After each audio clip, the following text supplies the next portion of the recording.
విజయ్ కిరణ్ గారు ఉన్నారు, రాష్ట్ర యోజన విభాగం టీడీపీ నాయకులు. వెంకటేశ్వరరాజు గారు ఉన్నారు, విశ్వ హిందూ పరిషత్ సభ్యులు. వేణుగోపాల్ గారు ఉన్నారు, జనసేన నాయకులు. పాలేపు రాజేశ్వర్ శర్మ గారు ఉన్నారు, పండితులు. ఎందుకంటే మనం గత 10 రోజుల నుంచి ఇదే అంశానికి సంబంధించి మాట్లాడుతూ ఉన్నాం. డిబేట్ ప్యానల్ మెంబర్స్ కూడా ప్రతిరోజు ఇదేనా అనిపించవచ్చు, కానీ రోజుకో టర్న్ తిరుగుతుంది, రోజుకో మలుపు తిరుగుతోంది. మనం ఫస్ట్ నుంచి మాట్లాడుకుంటున్నటువంటి విషయమే. ఎప్పుడు ఏ విధంగా టర్న్ అవుతుంది, అది అసలు 100 రోజుల సభలో క్యాజువల్గా తిరుమల లడ్డును కూడా ఈ విధంగా అపవిత్రం చేస్తారన్న కామెంట్ దగ్గర నుంచి ప్రాయచిత దీక్ష అంటూ మెట్లు కడగడం మొదలుపెట్టిన తర్వాత ప్రకాష్ రాజ్ స్పందించడం, కేంద్రానికి సంబంధించి నాయకులు మాట్లాడడం, ఇక్కడ నుంచి ఢిల్లీకి లెటర్స్ వెళ్ళడం, ఆ తర్వాత హైకోర్టు నుంచి సుప్రీంకోర్టులో పిటిషన్లు వేయడం, ఇవన్నీ చూసిన తర్వాత ఇప్పుడు మళ్ళీ ఏదైతే చంద్రబాబు చేసినటువంటి కామెంట్స్ సంబంధించి ప్రాయచిత్, ఇక్కడ కూడా ఒక చిన్న క్లారిటీ ఏంటంటే, మొన్న 3 నాయకులు కలిపి ప్రెస్ మీట్ పెట్టారు. అయితే అంబటి రాంబాబు, రోజా వీళ్ళందరూ సెపరేట్గా ఎవరికి వాళ్ళు కామెంట్స్ చేస్తున్నారు. మన పేర్ని నాని, కొడాలి నాని, వల్లభనేని వంశీ, 2 మాజీ మంత్రులు, ఒక మాజీ ఎమ్మెల్యే కలిపి ప్రెస్ మీట్ పెట్టున్నారు. ఒకరేమో లేదు ప్రాయచిత దీక్ష అంటే ఎవరు చేస్తారు, తప్పు చేసిన వాళ్ళు చేస్తారు, ఎందుకు చేస్తున్నారు ఇదంతా చెప్పడము, ఆ గుళ్ళు కడగడము, అది ఏం జరుగుతోంది అంటూ మాట్లాడారు పేర్ని నాని. వెంటనే కొడాలి నాని మాట్లాడుతూ, మేము ప్రాయచిత దీక్ష చేస్తున్నాము, 28వ తేదీన ప్రాయచిత పూజ చేస్తున్నాము, 28వ తేదీన ఈ విధంగా అని చెప్పున్నారు. జగన్మోహన్ రెడ్డి కూడా వెళ్ళబోతున్నారని తెలుస్తుంది. అసలు వెళ్తున్నారని చెప్పి క్లియర్ కట్గా ఇప్పటికే తెలుస్తుంది, అన్ని గుళ్ళల్లో కూడా ప్రాయచిత పూజ చేస్తామని. డిక్లరేషన్ అనే అంశం తెర మీదకి వచ్చింది.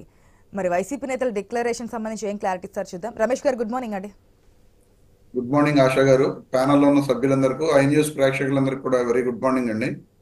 రమేష్ గారు, డిక్లరేషన్ గతంలో మీ ప్రభుత్వం ఉన్నప్పుడు, వైవి సుబ్బారెడ్డి వీళ్ళందరూ ఉన్నప్పుడు డిక్లరేషన్ అనే అంశం లేదని చెప్పి పక్కన పెట్టేశారు.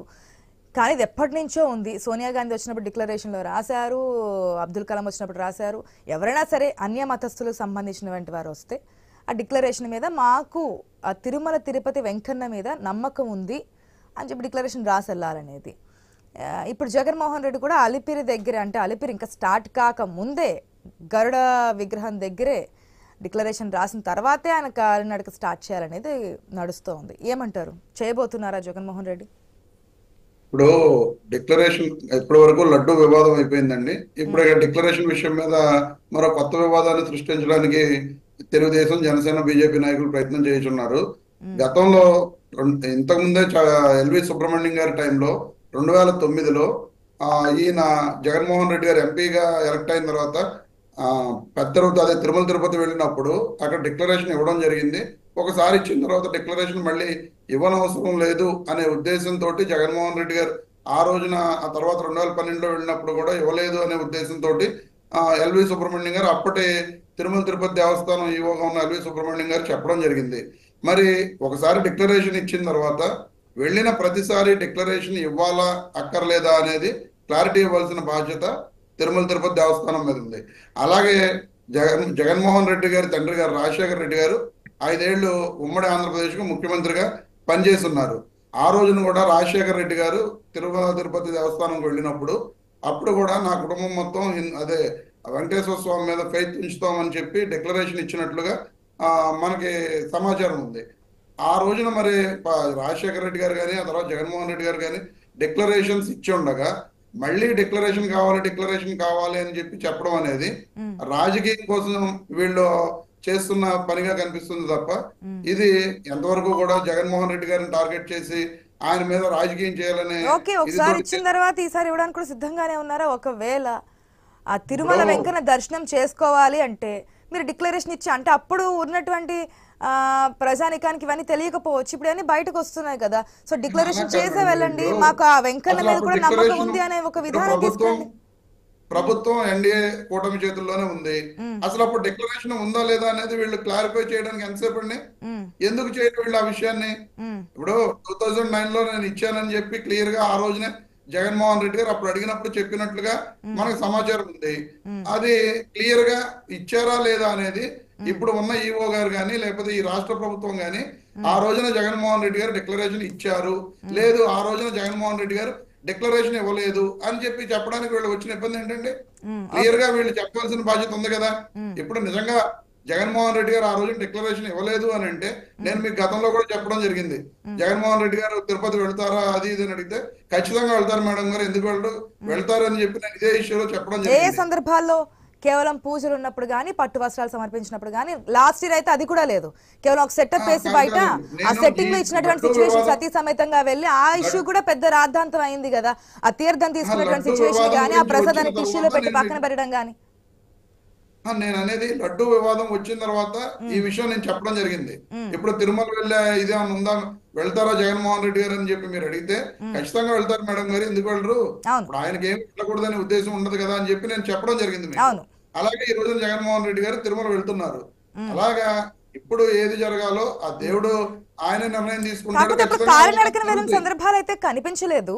ఈసారి కాలినడకన వెళ్ళడానికి ఏంటి అంటే ప్రాయశ్చిత్తం చేసుకోవడానిక? కాలినడకన వెళ్తున్నానని చెప్పి జగన్మోహన్ రెడ్డి గారు ఎక్కడా చెప్పలేదు మేడం గారు. 27వ తారీఖు ఈవినింగ్ ఆయన తిరుపతి పైకి వెళ్తున్నారు కొండ మీదకి, 28వ తారీఖు దర్శనం చేసుకుంటున్నారు. ఆయన ఏమి కాలినడకన వెళ్తారు. డైరెక్ట్ గా పైకి అలిపిరి దగ్గర ఏ విధంగా ప్రాసెస్ ఇది డిక్లరేషన్ చేస్తామనేది?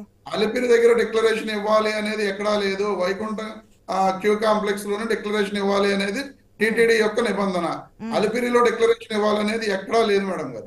ఇప్పుడు దీన్ని వీళ్ళు ఏంటంటే రాజకీయ లబ్ధి కోసం ఏ విధంగానైనా సరే. ఉద్దేశం ఏంటి? ఓకే, ప్రజల్లో కూడా ఒక అనుమానం అయితే వచ్చింది కదా, గతంలో ఏదైతే అన్య మతాలకు సంబంధించి పైన ప్రచారాలు కావచ్చు, బైబిల్ కావచ్చు, డైరెక్ట్ గా ఆటోలు వాటి మీద కూడా వెనకాల ఇవన్నీ సింబల్స్ కానీ ఇవన్నీ చూస్తున్నాం అన్ని మతాలకు సంబంధించి. సో అది కాస్త ఉంది. నేను ఇంతకు ముందు కూడా ఒక పాయింట్ చెప్పాను, ఏదైతే పట్టు వస్త్రాలు సమర్పించినప్పుడు స్వయాన ఒక టెంట్ అంటే అక్కడ తిరుమల తిరుపతి దేవస్థానం దేవత ఉంటుంది, అదే ఇక్కడ అక్కడ పెట్టడం జరిగింది, అక్కడే పూజలు చేస్తారు, ఇవన్నీ ఉన్నాయి కదా. కాస్త ఎందుకు హిందూ మతాన్ని పక్కన పెడతారా అనే ఒక వెర్షన్ ఉన్నప్పుడు డిక్లరేషన్ చెయ్యాలి అంటున్నారు. ఇప్పుడు చేస్తారా చేయరా?